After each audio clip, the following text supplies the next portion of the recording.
Inini zita rangu ndoitwa Tonderai Chikazaza. Nauya tinayo inauye minda. Nauye minda yakamira yakadai so. Mai baba wangu inini akarora mumwe mudzimai wechipiri. Anova ndiye ane mhuri. Zvadaro inini mai vangu akarorwa 1959. 1951, 1961, ndo pakarorwa mai. Arorwa 1961 achigara nababa akachipaigara akanatezvara. Obva arowa kavivo baba. Pakanga piwa nababa wavo nasekuru. Ndo pakawagira baba. Mai obva baba akakorora akatengera madzikoma ake kuti kurora. Saka vaita maroora fo baba. Ndo pakati mai nini ndaungana varora. Mai obva aenda kunotsvaga pekunogara. Korora patiri kugara nhasi uno yadzi yakabata. 1973 ndo pakatanga kugara mai kuvatikugara. Takagara kudaro 1981 baba akanga ari kubasa ndokuba akauya namai nini maiwe ugari pachea uye agara pachea uya pachea vagara ndo pakauya avo bereka nevana vavo. Togara isusu takanga tichingogara namai. Baba akanga akugara kwamai nini. Sita kutongokuchengetwa namai. Dzimba dzedu dziri padhuze less than 100 meters pamai nini nepedu. Asi taitoita almost 2 months tisingaonani nababa pambava. Mai achingotichengeta. Kuzoti tagara 20 ndarora 2009. 2010 ndobva ndapiwa unzati iyo namai chiwakawo apo. Ndavaka paya patagara muinda ndiri kurenda. Ndipo ndakachiti rimwe zuva ndobva ndadaidza baba. Baba honai magariro takaita. Kumbirawo kuti dai matipawo kuti tionewo ndima yekuti tirime. Tiri kurenda apa handishandi. Asi ndiri kutozimanikidza kuti ndokwanise kurora nemusamu. Ndikati inini handina pekuti ndikupe pekuti ndaona kuti zvakadii zvakanaka vandangoramba ndichirenda.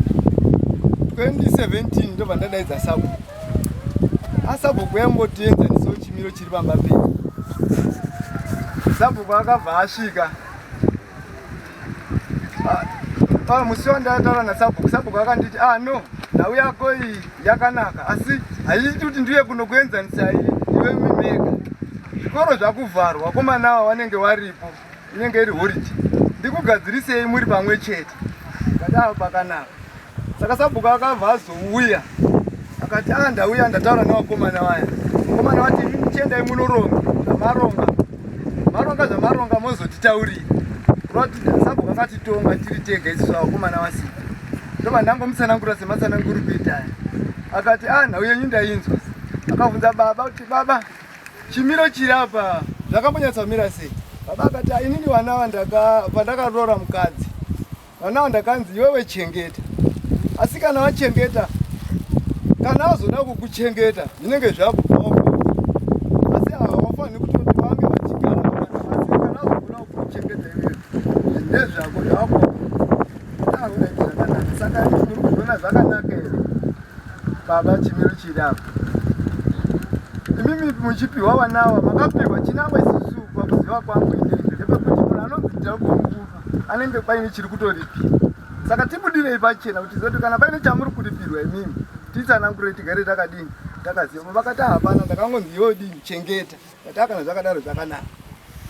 Tobva tagara. Saka baba obva ashaika 2020. Baba ashaika 2020. Tobva tagara dare nana sekuru nemadzikoma. Chimiro chiripo baba ashaya.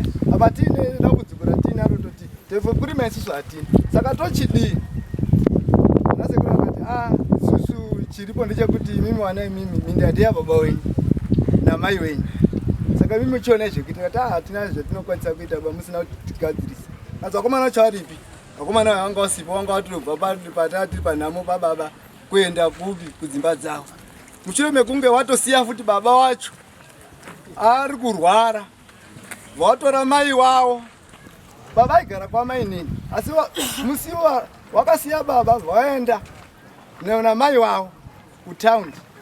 Baba asara ari pambapa, wakamusira aine mushandi. Tagara inini ndini ndakazotoudzwa nemushandi uya. Akaudza mukoma, atosangana namukoma ari kuenda kunotengesa matomatoes. Tikanzi mukoma, imimi ndatosangana nemi. Dai muruziva chimiro china baba, inini changu ndiri kubika sadza. Ndongoisa mumba. Ndozoenda kunotora mapureti. Sadza riya risina kumboyiwa, ine pane 4 days. Ndiri kuita zvinhu izvozvo. Mukoma akauya kanditaurira. Ndo chimiro chiripo mwaninini. Saka todini ndikati ndinosvika sei ikokoko kwacho. Baba isusu haadi kutona. Katamuningina iri radambudziko handei. Ndibva tasvika baba wakangorara. Baba muri kuhere? Haana kuti akangosimudza musoro vangonditarisa. Tikanzi namukoma akati kurunge porridge. Apa ndiri kurunga porridge, ndiri kufonera mukoma ari kuHarare. Mukoma ndiro dambudziko riri kuno. Asvika baba vatamutsukura, takatodaidza muzukuru anga ari padhuze pamunda wake uri padhuze. Auya tibatsiro, vatatobatsira vatatsukura baba haya porridge ye. Mukoma akati ndatofonera mudhumeni. Chigadzirira baba ari kuuya kunokutora. Tobatatinesa baba wechipatara. Tavana baba wechipatara vandamutore nibva ndauya kunogara naye. Baba ati tagara.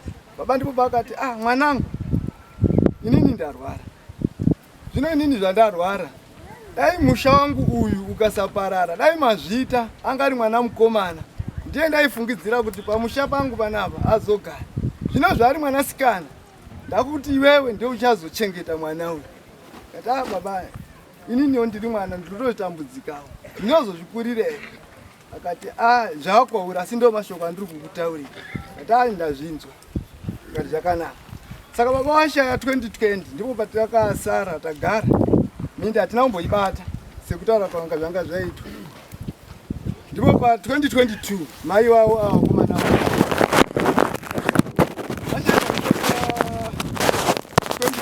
2023 wobva waita nyaradzo. Tobva taenda kuna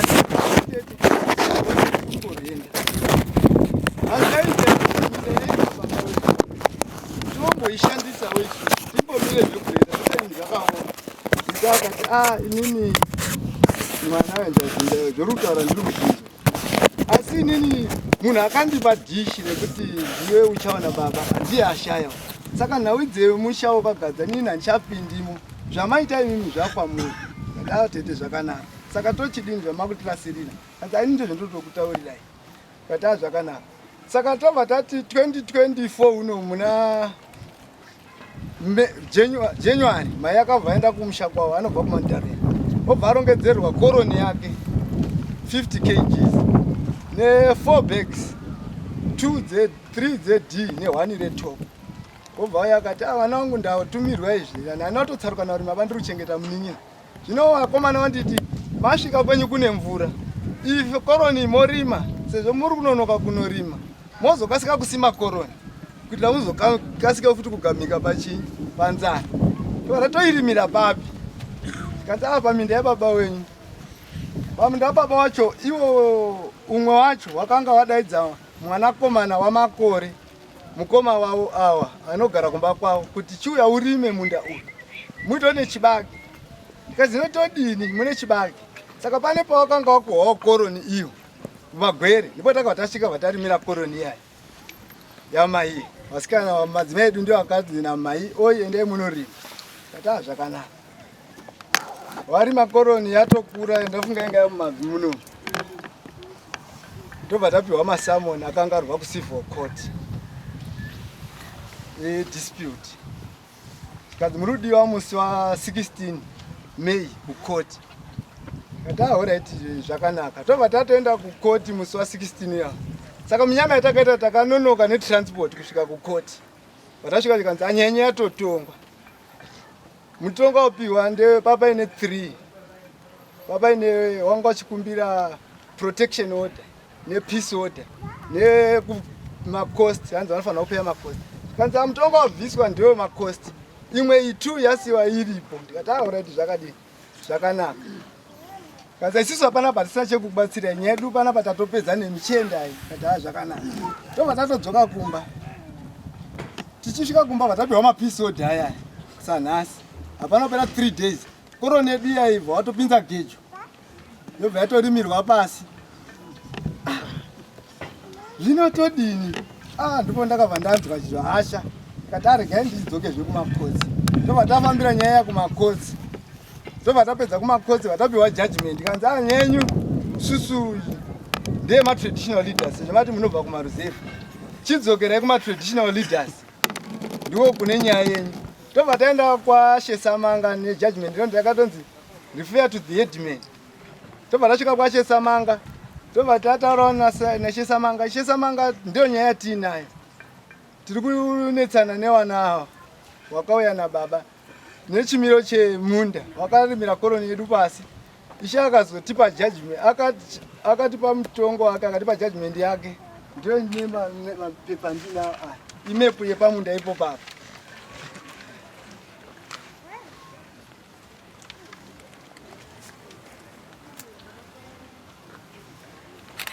Imepu yepachimiro chemunda mamiriro wakaita. Saka judgment yatapiwa kansira kari kudzika. Asati atotipa judgment iyoyi. Takanotongwa musi wa 20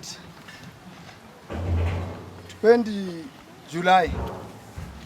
Tatongwa musi wa 20 July. Akatiti nhau yenyu inoda kuti ndisvike panzvimbo. Ishe tikati zvakanaka akasiya chindimirirai mbichana kuti ndisvike panzvimbo iyoyo. Nekuti sabhuku akashaya. Saka ndichatanga ndambogadza sabhuku. Ndagadza sabhuku. Ndozouya nasabhuku atinenge tagadza wacho tichionesana nzvimbo. Tikati already zvakanaka ishe. Tobva tatogara ndofunga pakaita 3 weeks asati auya. Apa pata nyaya yedu iri mudare, mabhuru edu ari kutorima futi. Isu nyaya yedu iri kutongwa uko, iyo wari kurima. Kati alright, ndabva ndatombofunda chete. Kana nyaya yedu mumatare, tinotenderwa here kuti tikontinue tichishanda. Akati no, hazvifaniri kudaro, chiromirai. Akati ndikona umwe wedu ari kungorima, kanzi mirai. Kati zvakanaka. Wobva ati zuva rejudgment riya robva rauya. Akauya musi wa 21 August. Achibva aona nzvimbo. Tatenderera nenyadhi iyoyo. Tichitendera tichionesana miganhu nechimiro chiripo. Obva ati alright, nzvimbo ndadini? Ndaiona. Nzvimbo zvandaiona ndakuchiti muganhu inzira iyi. Nzira iyo inonanga straight nepamba pangu. Ndikataona inzira yamuri kuisa muganhu, ona iri kubva yapamba pangu. Pakudiriza paya pavari kudiriza kuti nedzimba dzangu. Taimatombi chana. Alright, ndazvinzwa. Pane mukotopeya uri nechemumwe. Ngatichite straight. Nepamukotopeya ipo papo totsvaga straight inongokwidza kudai. Tikati alright zvakanaka. Mwana womukoma wangu vachibvunza akati ko musha wasekuru uyu misha 2 iyi hongu hatirambiwa kuti muruti inodaidza kuti Gadzani. Ko musha wasekuru wangu uyu. Kanzi alright, ngatichisei zvakadaro. Mozoya kujudgment musi wa 30. Iyi nyaya tamboiona kuti yakamira sei. Kati already zvakanaka, ngatangoparadzana paya. Musi wa 30 wasvika, sabhuku ndiye akazotitaurira mashoko akati no, judgment kunoku yachinjwa chati handipo. Munouya musi wa 3. Kati already zvakanaka sabhuku, matoita basa noita takutogadzirwa kuti kuenda. Musi wa 3 isusu tisu takadzika kwasho. Vamwe vedu havana kutoenda. Tosvika kwasho tikanzi marasika madheti. Sabhuku ndakatomutaurira kuti munouya musi wa 7. Kati hatisina kutozviziva ava. Ikanzi adzidzokerai. Tobva tadzokera musi wa 7 ndobva ndasvika tikanzi imi makandinyepera kuti musha ndewasekuru. Saka nemusha uyu muri matsotsi manyeva. Musha wawe kwaGadzani. Tikati saka imi mishe zvamuti musha wawe kwaGadzani. Saka ndokurwa kuti baba vangu anga asina musha here. Baba wako ranga riri guru. Zvandatotaura kana ndatopa judgment yangu ndizvozvo. Zvatopera chiti ukada kutotaura takutokupa ndiro. Kati already ishe ndazvinzwa. Ndo judgment yandakaenda. Saka inini haina kundigutsa kusvika ndakasvika kuno. Ndo mashoko andinawo. Nendroitwa Alex Gadzani. Takauya zveshuwa pamusha ipapo apo na baba. Baba wedu yesa Chizaza yanga akarora mai wedu akauya tiri vakomana vatatu.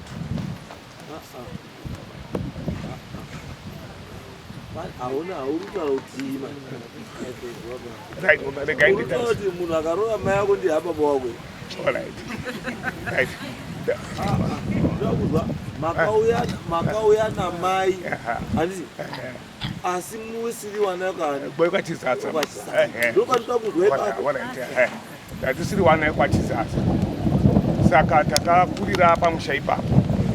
Then pakarorwa mai ivo vanoti baba Chizaza vanoti ndakaita agreement nanasekuru wenyu kuti imimi ndichakuchengetai panzvimbo panapa, ndakuchengetai ndichakupai nzvimbo yekuti mugare ipo panapa pachona, ndichakugurirai masende kuti mugare muri panzvimbo ipo panapa nekuti ndizvo ndakawirirana nasekuru wenyu. Saka apo ndakarorawo inini ndakabva ndatopiwa nzvimbo yekuzi iwewe waka apa, uyu uchawaka apa, uyu mudiki uyu ndio uchagara panapa pamba pamai panapa ndio changa achigara ipapa. Saka zvadaro takawaka misha. Ndofunga ndakapiwa 1993 stand hiyo yekuwaka. Munin'ina wangu akapiwa pazasi madhiga iwo anga ari ekwamai. Saka zvadaro takagara bva 1993 uya kusvika izvozvi nyaya yakambotongwa sematauro akaita kuti sabhuku pavanga kuti tinoda minda.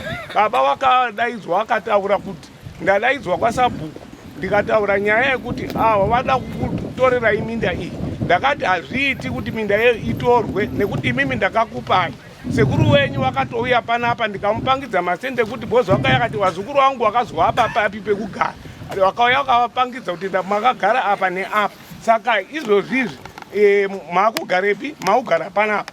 Saka tagara ipapo ndopo vakazoshaika sabhuku akati tikatopinda mubhuku apo takatopinda mubhuku wanina kuti ase tikapinda mubhuku titori mubhuku imomo. Sabhuku akadaidzwa akataurira akati ndo zvapo vana vanenge vachigara panapa anything mune chekuita nevana munenge muchizoona wana.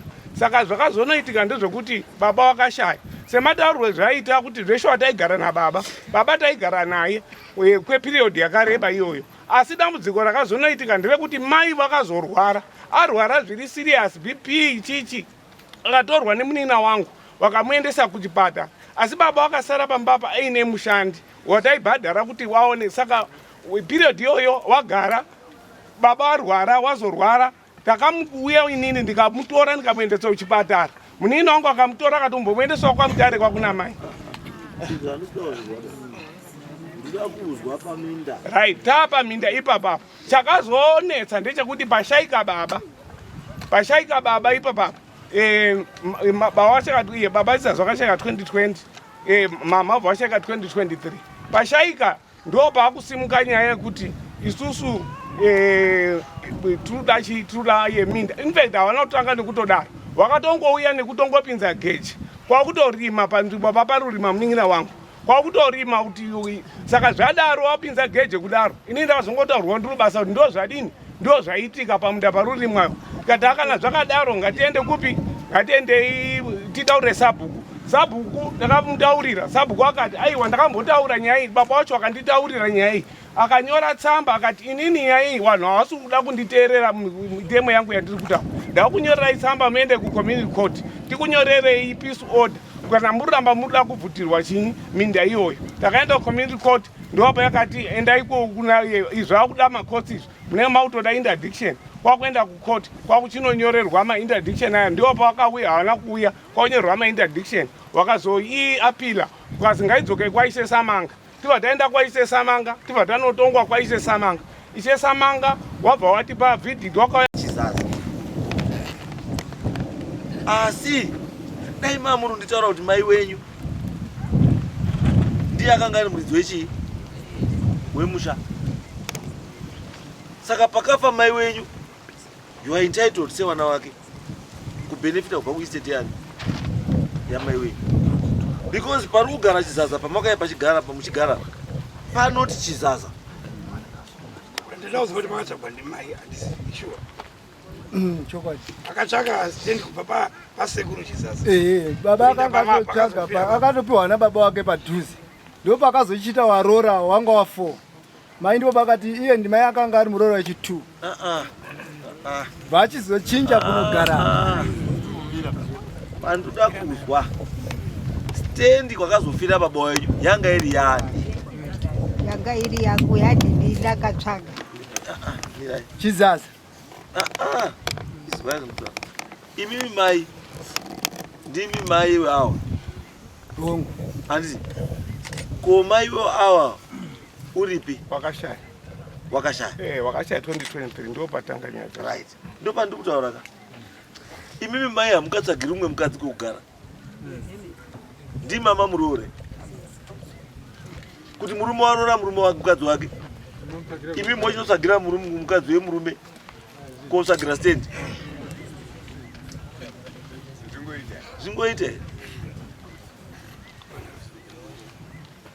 no ndinoda kumbopindurwa chakakupai simba imimi mai yekotsvagira umwe mukadzi wemwe murume wenyu stendi chi kawanda ipapo waroora ndibva ndatsvaga ipapo sabhuku akatibata stendi muchawanda vanhu munomu ndibva ndabata hanzi maiyo hanzi imimi makatsvagira mumwe mudzimai stendi sei handina kumutsvagira va handina kumbomutsvagira stendi ba saka mubvunzo wenduwo wamuri kupindura handi wenyu ba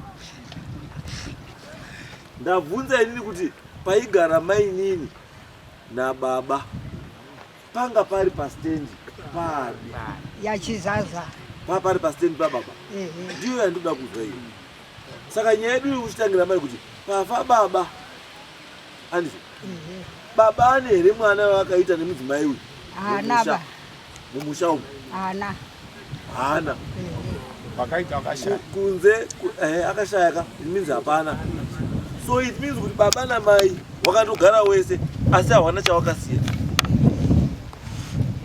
hongu ndizvo here hawana chawakasiya chawakasiya chete wana wakauya nemukadzi ndizvo handiti ndizvozvo meaning now kuti stendi iyi pakauya mainini painzi pachizaza saka pafa chizaza nemukadzi wake stendi remains chizaza chiproperty handiti haibenefitwi nemunhu asiri chizaza then zvamuri kutaura zvokuti wakaitwa maoutside agreements baba nanatezvara handizvo tezvara aiuya kubva kumusha kwake kuya kuita agreement nemusha machizaza knowing very well kuti wana hawasi wachizaza aida kuya kuita agreement yechii koiye tezvara andikatezvara mutemo wacho vanhu unoti chii mwanasikana akazvarira mumusha wana wanogara nambuya nani nasekuru sei sekuru akaprefera kuti wazukuru wake aende kuita agreement yekuti vagare kumukwasha asingagari nayo iye because situation yanga iri papa idi aiziwa imimi wazukuru mese muri wazukuru wababa omwe chete here muri wazukuru wababa omwe chete here mwana wamainini wekuya nababa muri vana vababa omwe chete here watatu ndwana baba watatu wakasiyana ndati muri watatu muri vakomana wangani muri 3 wana baba wenyu ndi baba omwe chete here kana ndwana baba watatu wakasiyana ndiwana baba watatu wakasiyana pawana vatatu right saka dai baba dai chizaza akazobara anga baba number 4 saka chakazoita kuti chizaza azvipe chiwindi chekuchengeta wana watatu vamwe varume vasingazivi kuunza umusha machizaza chii ende chinonzi aende kuita agreement nasekuru kuti ndochengeta anga ari kunyengererei chii chiripo pane chinhu chisiri kubuda apa pane chinhu chisiri kubuda apa because uyu haangaendi kuita end agreement natezvara uyu kuti chengeta wana mwana wedu watatu. Wana na baba wakasiyana. Mai achiziya umwe na umwe baba wake ndio huyo. Baba wake ndio huyo. Chakaitwa kuti mai asaendese wana wake kuna wana baba wachi. Chakati mai aiziya wana wale watatu kuti baba wake ndi John, uyu ndi Peter, uyu ndi James. Siyasina kuti iwe Peter kuna baba wako James. Mai wenyu uli pano ili. Wakafa. Mai wakashaya. Saka no don't try kuona nyaya iri papi and tokoso kubatsira sei. Because for sure izvo zvisvika kuclaim Chikazaza hamuna claim. Because zvinoitika zvinhu zvemisha izvi pachiwana. Minda yesekuru inorimwa nemwana, yorimwa newazikuru, newazikuru. Chinhu chedzinza hachikwanisi kubuda mudzinza. Chichiburiswa mudzinza nemwana umwe chete. Alright, pakaita agreement iyi Chikazaza nevamwe wake natezvara wake handiti ko vamwe anga aripo vemhuri ndiani? Because chinhu changa chidhiskasa natezvara ichi chinhu chemhuri ka ichi. Chinhu chemhuri ichi anga aripo umwe ndiani? Because nyaya iripo ndekuti zvese zvatiri kuita ka hatita chatiri kuziva kuti muagreement mamuinei pane here chakanyorwa chiri pasi chamungatirakidza kuti vanhu vakawirirana zvakati, because hatingazivi pamusoro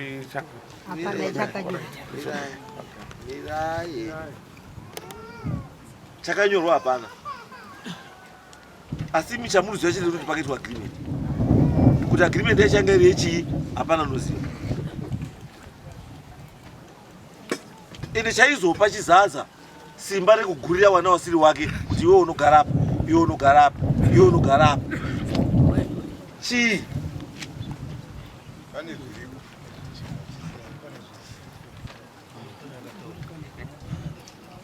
Akamona nyachi pairi kuti hauyi iwe mandorikanda munomu, mina musha mandorikanda umu. Ini ndoti wana mukoma wangu wese hawazivi, ndoya nemukadzi wangu nowana wake 5. Ndo vanati nzvimbo yangu yandakapiwa inini kuzi ndiyo sheya yako yasekuri ndorikanda. Ndo vandagura ndichishera wana wemukadzi wangu. Apa wemhuri handina wandataura naye.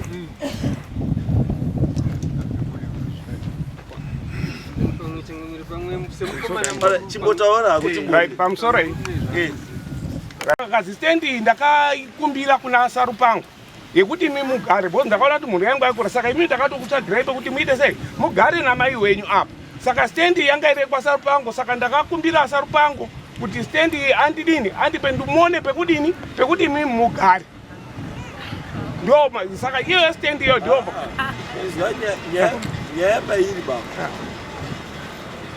nyaya iri kuba hanga ndakutsagirai pekugara naye pari unogara nemi nemukadzi wake hazviiti. Iye aifanira akatora mukadzi wake wobva anogara kumusha mani Chikazaza, because mukadzi ndewani ndewake, womugurira stendi. Iye asikagari papi ipapo nemukadzi wake pake. Defect yekuti iye angarugara ipapo nemukadzi wake it means ndepake. Ndo pane nyaya ipapo. Defect yekuti angadyara papi ipapo nemukadzi wake it means ndepani ndepake. Saka the moment you panoita pake it means akafa panoita papekwani pekwa Chikazaza.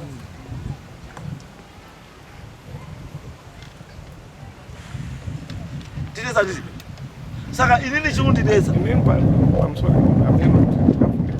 ataona hapo right tirikundinesa ndikawaka dzimba dzangu 1993 izvo zvizi zvamuna 2024 the same nemuning'ina wangu, the same nemuning'ina wangu aipa pamba pacho pari kutaurwa, pamba pacho pavaigara ipapa, bhozi isusu takapiwa wakwedu asiri pamba pari kugara akapiwa ipapapa, bhozi unozogara ipo papa ndimuning'ina wangu last born.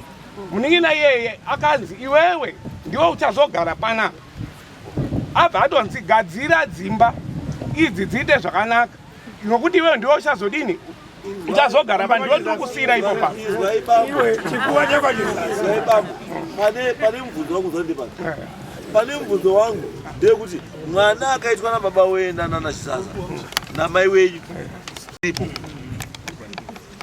iye adai anga aripo ari mupenyu nhasi adai ari kugara kupi because by right ndiye muridzi wemusha iwo ende ari yemuridzi wemusha ndiye aizokuakomodheta imimi not kuti imimi mumuakomodhete aiyo saka iye akashaya ndiye angari kupedzisira ndiye akashaya saka ari ndiye angari muridzi wemusha kicheni yaigara baba wako yekupedzisira ndoine chikuwa chekwaChizaza uningina ndati kicheni yakawakwa yaigara baba wako iwe namai wako yekwaChizaza izvo pachivanhu ndo maakachemerwa aiyo achemerwa namai but still aenda kwamaikuru asaigarawo manditi saka ari kukwira muchikuwa ichocho ndiya muningina wakonogona kukwira iri muchikuwa chekicheni yakasiaimboteerera zve chibani unogonera kuti muningina wako anogara mukicheni imomo achiita zvinhu zvekwagadzani bcause mazuva ano agadzani kaiko muchikuwa chekwaChizaza zvinoita here kana iwewe unogonera kupinda mumba imomo uchitaura mutori nekumba kwenyu kai uchikwira kuchikuwa iwewe kumba kwenyu ndepi isusu apa pari kuti dambudziko nderekuti tingatiriwa isusu hatisinyatsuzwa kuti aiwa ndirutaure pakuchizopiwa apa aipiwa kuti iwewe ndiwo wakugara panapa isangoti kutodini kutopiwa ndio wakapiwa takapiwa izwai ndosaka ndiri kutaura kuti chamakakanganisa handika kicheni iripo ine chikuwa ari kukwira muchikuwa imomo ndiani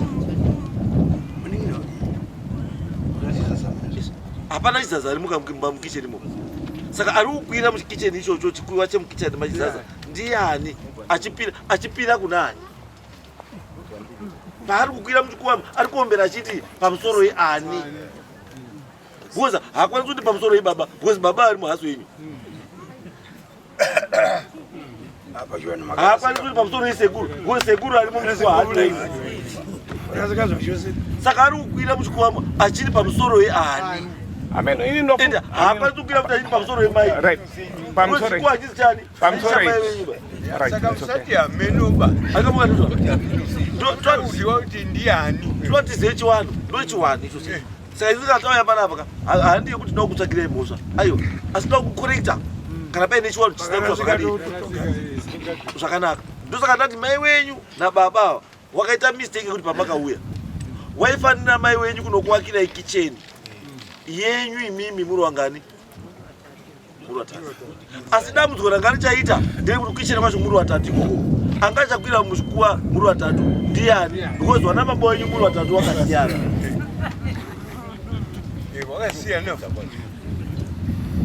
chikuwa chamamu chavagiwa ndimaiko chachichakwirwa chinzi chinani ari kupira midzimu yekwani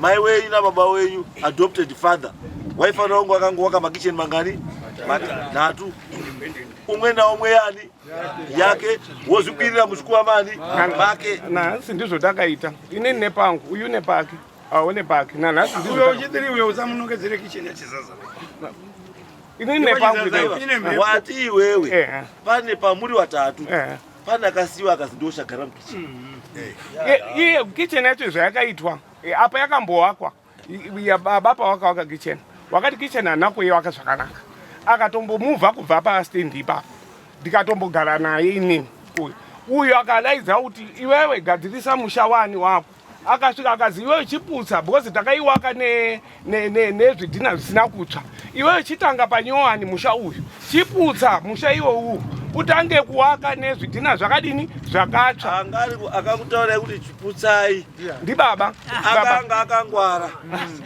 akatya kuti akutaure kuti putsa chikuwa chiruma hachisi chako ndosaka akati endapo putsa zvese utange panyowani kwakuda kukutaurira kuti enda ite zvani zvako asi kukuti akutaurire direct zvazvisingaiti Kwayo yake sinyaya zvidhina. Kopa zvazo zvisina kutamba musingagari mwe. Taigara. Saka iye saka chakazoshamisa kuti hazvina kutsva sei machembera. Aiwa iye wakangoti hanzi iye akwete inini ba iye apo wakataura muningi kuti iye chiwaka iwewe bosi panapa bakusara baba kuchenda wanoputsa uwake patsva zvinhu zvako iwewe. Saka akawaka kitchen ne kaflat kake ipa. Right. Saka dambudziko renyu mimi newana wemufi riri papi? Right. Dambudziko redu riri pakuti minda iyoyo tiri kurima ndio wakuuya kodini korima asi apa takakwira munhu ega ega wakapiwa pake uyu wakapiwa pake tese munhu ese family iwo kwamaiguru nekwamaini munhu ega ega wakasirwa apiwa pake iwo uchaguma hatisi 0.25 chaiwo atiri kuya kapisi kacho takapiwa izwe zvibambo pandiri kutaurira munhu wababa unani wakomana kwavari kubvawo wari kubva pekuti pamakauya pamuruti ndepenyisa washe iyi ndezvedu ndepanoti Chizaza apa kwati kudaidzwa sarani renyu ba imimi bambo because baba wenyu baba wamuruti baba imimi ndiChizaza saka apa kwati kudaidzwa rimwe zita ndo hondo inechi konomiri ya musho ndo dambudziko apa kuti Yesu amungarambi makakana akakupa yakakupewa munoziva zvinoita rudo unoramba mai vako